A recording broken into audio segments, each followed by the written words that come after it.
Cease fire కు 15 షరతులట. Iran కు US president Trump ప్రతిపాదన, అణుబాంబులు తయారు చెయ్యొద్దు అని చెప్తున్నాడు. హార్మోజ్ను రీఓపెన్ చేయాలి. హార్మోజ్ జలసంధి ఉంటుంది కదా, ఆ జలసంధిని వీళ్ళు క్లోజ్ చేసిరు ఇరాన్ వాళ్ళు. ఏది క్లోజ్ చేసిరంటే మరి వాళ్ళ దగ్గర నుంచి పోతారు, వాళ్ళ మీద యుద్ధం చేస్తుంటే ఎవరైనా క్లోజ్ చేస్తారు కాబట్టి క్లోజ్ చేస్తే దాన్ని క్లోజ్ చేయొద్దు అని అదొక రూల్. టెర్రర్ గ్రూపులను పెంచి పోషించొద్దని కండిషన్. ఇది కరెక్ట్. ఇది టెర్రరిస్ట్ గ్రూపులకు కూడా నిజంగా ఇరాన్ ఆర్థికంగా వాళ్ళకు సహాయపడుతున్నది.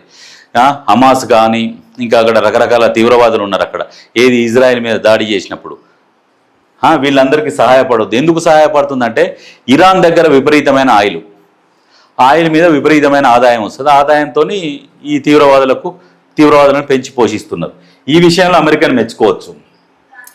చర్చలకు వీలుగా 1 నెల రోజుల కాల్పులు విరమించాలి. 1 నెల రోజులు ఎందుకు విరమించాలని కోరుతున్నారు వీళ్ళంటే, నాకు తెలిసి ఇజ్రాయెల్ దగ్గర మరి బాంబులు సామాగ్రి అయిపోయినట్టుంది, అందుకని వీళ్ళు కాల్పుల విరమణ కోరుతున్నారు.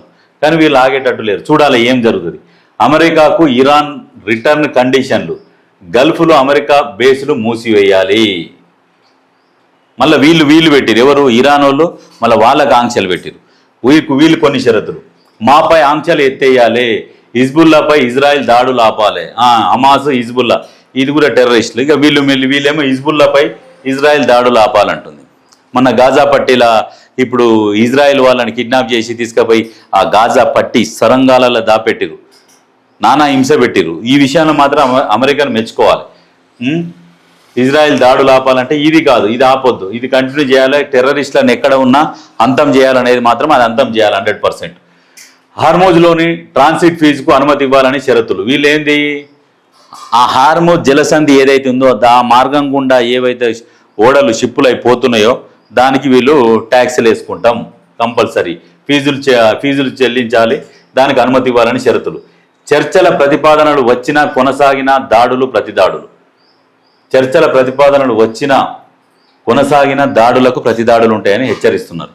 ఇవన్నీ చూస్తుంటే వీళ్ళ రూల్స్ వాళ్ళ రూల్స్ చూస్తుంటే ఇది ఇప్పట్లో సద్దుమణిగేటట్టు కనబడతలేదు.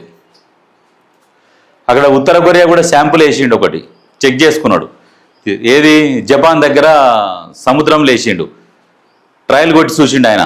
ఎట్టెట్ట ఉన్నారు జనాలు, మరి ఏమనుకుంటారు, సరే నా దగ్గర కూడా ఉన్నాయి తెలవాలిగా ప్రపంచానికి అన్నట్టుగా ట్రయల్ కొట్టి చూసిండు.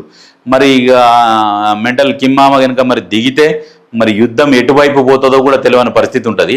వీళ్ళేమో ఆగుతలేరు. ఇప్పుడు అక్కడ పురుగు తిరిగి మరి ఇంకేమైనా జరిగినా అంటే ఇక మనం ఏం చెప్పలేము. ఇక అందుకనే చూడాలి ఏం జరుగుతున్నది, ఏం జరుగుతుంది, మన మోడీ గారు ఏం చేస్తారు.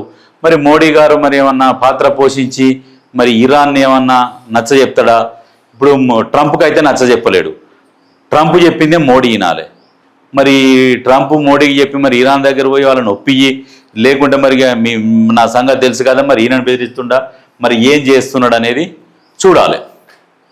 చూద్దాం ఏం జరుగుతుంది అనేది.